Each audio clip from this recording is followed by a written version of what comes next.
Additional collector local body గారు, స్థానిక municipal chairperson బాలికలకి నా ఆశీస్సులు. చాలా సంతోషం.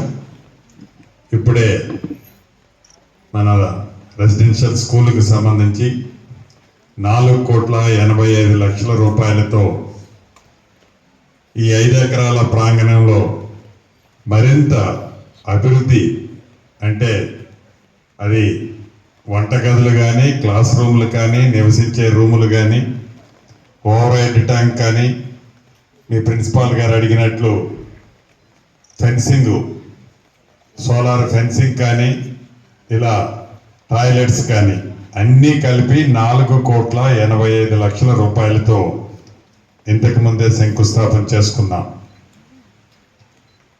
ఇది మీ మనసుల్లో ఉన్న ప్రభుత్వం, పేదవాళ్ళకి అండగా ఉండే ప్రభుత్వం, పేదవాళ్ళకి మంచి చేయాలని తాపత్రయపడే ప్రభుత్వం. పేదవాడి కష్టం తెలిసి పేదవాళ్ళ పిల్లలు కూడా ఉన్నతమైన చదువులు చదువుకోవాలని, చదివించాలని ఈ ప్రభుత్వం కృతనిశ్చయంతో పేదవాళ్ళం అయ్యామే, మేము చదువుకోలేకపోతున్నామనే వాళ్ళకి చిన్న గుండెకి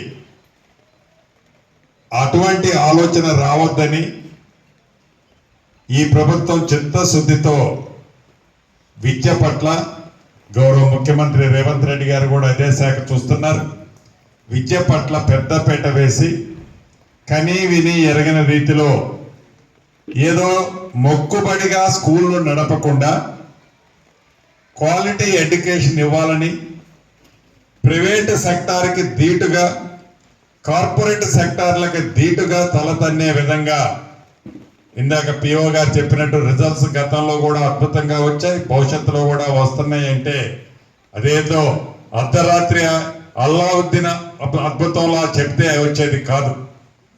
మౌలిక వసతులు, పిల్లలు చదువుకునే అన్ని facilities, teaching team, non teaching టీమ్ని ప్రాపర్గా ప్రొవైడ్ చేయగలిగినప్పుడే, పిల్లలకి